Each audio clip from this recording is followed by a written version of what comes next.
परिचय। हे रश्मि, मधुमक्खी के छत्तों में उन छेदों को देखो। हाँ, मधुमक्खियाँ कितने सुंदर छत्ते बनाती हैं। क्या तुमने उन छत्तों पर ध्यान दिया है? वे एक प्रतिरूप में हैं। हाँ, वे एक प्रतिरूप में हैं। प्रकृति में हम बहुत सी चीजों में प्रतिरूप प्राप्त कर सकते हैं। चीजें जैसे? जैसे पाइन कोन। वाह, मैंने पहले कभी इस प्रतिरूप पर ध्यान नहीं दिया था। हमारे गणित के अध्यापक ने हमें इनमें से एक प्रतिरूप के बारे में पढ़ाया था, जो उत्तरोत्तर पद अपने से पहले के पदों में एक निश्चित संख्या जोड़ने से प्राप्त होते हैं। ये मजेदार है। मैं भी ऐसे प्रतिरूपों के बारे में जानना चाहती हूँ। ठीक है, तो आओ मैं तुम्हें इसके बारे में विस्तार से बताता हूं। उद्देश्य।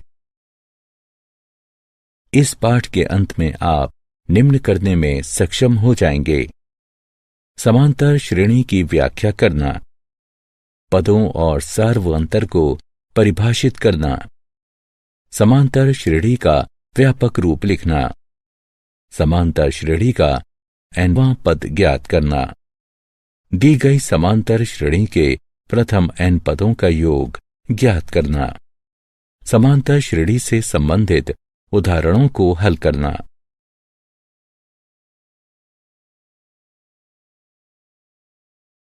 परिभाषा। प्रकृति में बहुत सी वस्तुएं एक प्रतिरूप का अनुसरण करती हैं, जैसे सूरजमुखी के फूल की पंखुड़ियां, कैक्टस पर पाए जाने वाले प्रतिरूप इत्यादि। समांतर श्रेणी इस प्रकार के प्रतिरूपों का अध्ययन है। समांतर श्रेणी को समांतर श्रृंखला भी कहा जा सकता है। समांतर श्रेणी के बारे में बात करने से पहले आइए जान लें कि श्रृंखला क्या होती है। श्रृंखला उन संख्याओं का समूह होती है जो एक निश्चित प्रारूप का अनुसरण करते हैं। हम श्रृंखला की प्रत्येक संख्या को पद कहते हैं। श्रृंखला के इन उदाहरणों को देखिए। यह पहला पद है, यह दूसरा पद है, यह तीसरा पद है, और इसी तरह आगे भी। एक समांतर श्रेणी संख्याओं की एक ऐसी सूची है जिसमें प्रत्येक पद अपने पहले पद के अतिरिक्त अपने पद में एक निश्चित संख्या जोड़ने पर प्राप्त होता है। यह निश्चित संख्या AP का सार्वअंतर कहलाती है। इस श्रृंखला को देखिए। हम देख सकते हैं कि यहाँ सार्वअंतर 3 है। व्यापक रूप से हम एक समांतर श्रृंखला को निम्न प्रकार लिख सकते हैं, जहां A पहला पद है और D पदों के बीच का अंतर, जिसे सार्वअंतर कहते हैं। इस उदाहरण को देखो। हम देख सकते हैं कि इस श्रृंखला में प्रत्येक पद में 3 का अंतर है, अतः 1 बराबर 1 यानी पहला पद, और D बराबर 3 यानी पदों के बीच सार्वअंतर। A और D के प्रयोग से श्रृंखला का निर्माण करें। हम जानते हैं कि AP A जमा D, A जमा 2D, A जमा 3D आदि है। A और D का मान रखने पर हमें प्राप्त होता है 1 जमा 3, 1 जमा 2 गुणा 3, 1 जमा 3 गुणा 3 आदि, जिससे श्रृंखला 1, 4, 7, 10 आदि प्राप्त होती है। समांतर श्रेणियां 2 प्रकार की होती हैं: परिमित समांतर श्रेणियां और अपरिमित समांतर श्रेणियां। वह समांतर श्रेणी जिसमें पदों की संख्या परिमित होती है या जिसमें एक अंतिम पद होता है, उसे परिमित समांतर श्रेणी कहते हैं। और समांतर श्रेणी जिसमें पदों की संख्या अपरिमित होती है या जिसमें कोई अंतिम पद नहीं होता, उसे अपरिमित समांतर श्रेणी कहते हैं। यहां अपरिमित समांतर श्रेणियों के कुछ उदाहरण हैं। अब इस श्रृंखला को देखिए। क्या आप सार्व अंतर बता सकते हैं? हाँ, आप सही हैं। इसका सार्व अंतर ऋण 3 है। सामान्यतः एक AP, A1, A2 आदि के लिए हमारे पास 1D बराबर AK जमा 1 ऋण AK होता है, जहां AK जमा 1 और AK क्रमशः K जमा 1वां और Kवां पद होते हैं।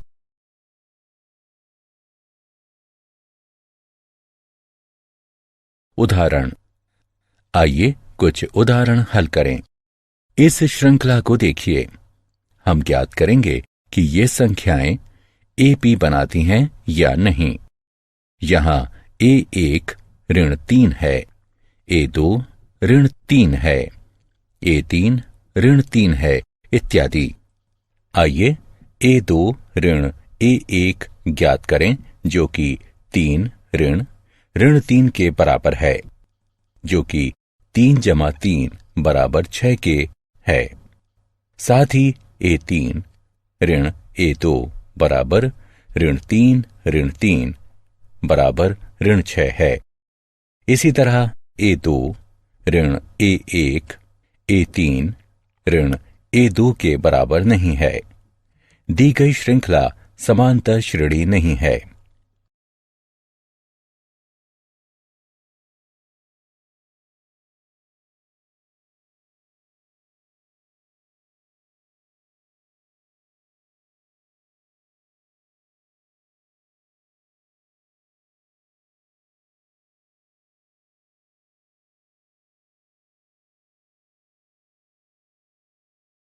एक AP का nवां पद।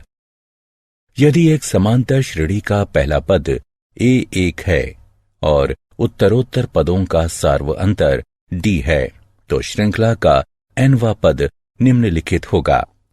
हम जानते हैं कि इसे AP का व्यापक पद AN कहते हैं। यदि AP में M पद हैं, तो AM अंतिम पद को निरूपित करता है, जिसे कई बार L से भी निरूपित करते हैं। आइए अब nवां पद के सूत्र के प्रयोग से दी गई AP का 8वां पद ज्ञात करें। यहां A बराबर 2, D बराबर 7, घटा 2 बराबर 5 और N बराबर 8 है। हम जानते हैं कि AN बराबर A जमा N घटा 1 D। अतः A8 बराबर 2 जमा 8 ऋण 1 गुणा 5 बराबर 2 जमा 35 बराबर 37। अतः दी गई AP का 8वां पद 37 है।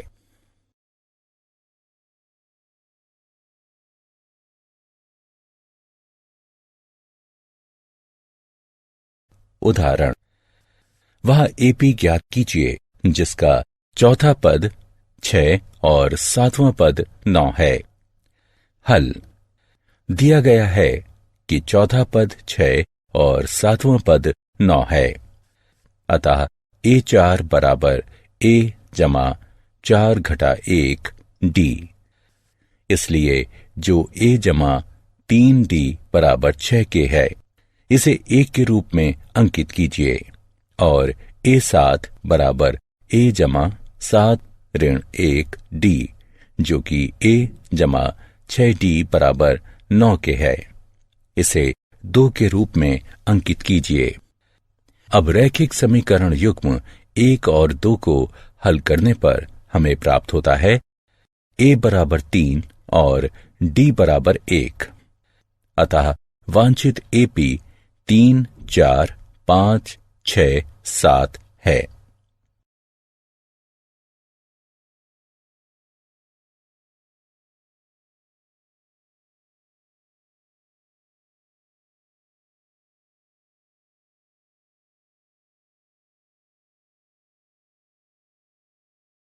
AP के प्रथम n पदों का योग।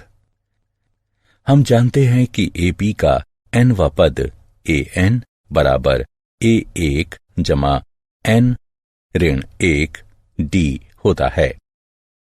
मान लीजिए कि एपी के प्रथम n पदों का योग s है, अतः हमारे पास है s बराबर a जमा a जमा d जमा a जमा 2d जमा इत्यादि जमा a जमा n ऋण 1 d। इसे 1 के रूप में अंकित कीजिए। अब हम इन पदों को उल्टे क्रम में लिखेंगे, अतः हमें प्राप्त हुआ s बराबर a जमा n ऋण 1 d जमा a जमा n ऋण 2 d जमा इत्यादि जमा a जमा d जमा a। इसे 2 के रूप में अंकित कीजिए। अब एक और 2 का योग करने पर हमें निम्न प्राप्त होगा। ये एपी के प्रथम n पदों का योग है। इसे हम निम्न रूप में भी लिख सकते हैं। हम जानते हैं कि a जमा n ऋण 1 d a n है, अतः s हो जाता है n बटे 2 गुणा a जमा a n। हम अंतिम पद a n को l के रूप में भी लिख सकते हैं, अतः s हो जाता है n बटे 2 गुणा a जमा l। हम इस परिणाम का प्रयोग उस समय कर सकते हैं जब AP का प्रथम और अंतिम पद ज्ञात हो और सार्व अंतर ज्ञात नहीं हो।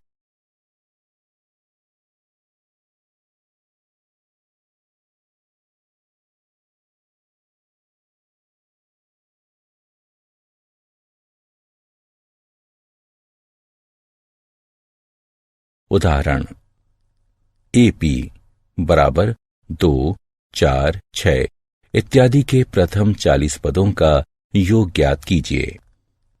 हम देख सकते हैं कि दी गई श्रेणी AP है, जिसका प्रथम पद a बराबर 2 और सार्व अंतर d बराबर 2 है। हमें प्रथम 40 पदों का योग ज्ञात करना है, अतः n बराबर 40। हम जानते हैं कि s बराबर n बटे 2 2a जमा n ऋण 1 d, अतः s 40 बराबर 40 2 गुणा 2 जमा 40 ऋण 1 2 बटे 2, जो कि 20 4 जमा 78 बराबर 1640 के बराबर है। अतः AP के प्रथम 40 पदों का योग 1640 है। प्रथम 1000 धनात्मक पूर्णांकों का योग ज्ञात कीजिए। मान लीजिए कि s बराबर 1 जमा 2 जमा 3 जमा इत्यादि जमा 1000। AP के प्रथम n पदों के योग का सूत्र प्रयोग करने से हमें निम्न प्राप्त होगा और n का मान रखने पर निम्न। यह 500 गुणन 1001 के बराबर है, जो कि 500,500 होता है। अतः प्रथम 1000 धनात्मक पूर्णांकों का योग 500,500 है।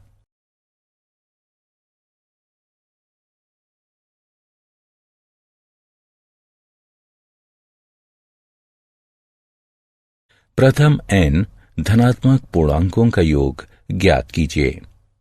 मान लीजिए कि Sn बराबर 1 जमा 2 जमा 3 जमा इत्यादि जमा n। हम देख सकते हैं कि a बराबर 1 और अंतिम पद ln है, अतः सूत्र Sn बराबर n बटे 2 गुणा a जमा l का प्रयोग करते हुए हमें निम्न प्राप्त होगा। अतः प्रथम n धनात्मक पूर्णांकों का योग Sn बराबर n गुणा n जमा 1 बटे 2 होगा।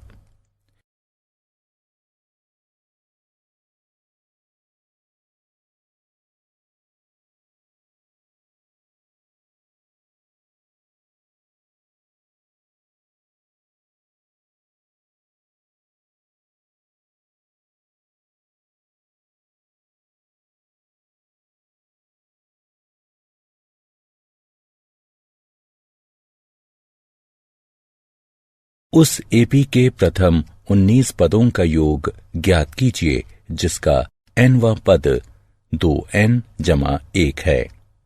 क्योंकि nवां पद 2n जमा 1 है, अतः प्रथम पद बराबर 2, 1 जमा 1 बराबर 3, द्वितीय पद बराबर 2, 2 जमा 1 बराबर 5 आदि, और 19वां पद बराबर 2, 19 जमा 1 बराबर 39। अतः संख्याओं की सूची जो हमें प्राप्त होती है 3, 5, 7 इत्यादि 39। अब S19 ज्ञात करना है। हमारे पास है n बराबर 19, a बराबर 3 और l बराबर 19।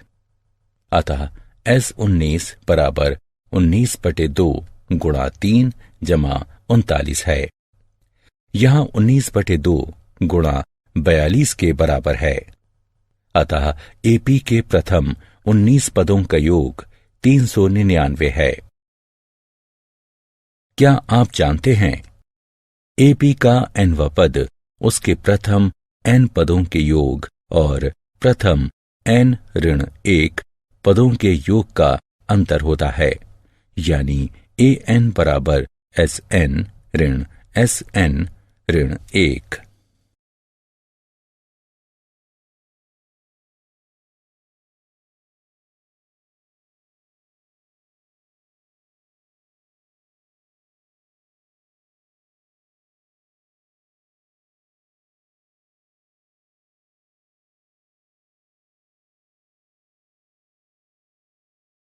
सारांश।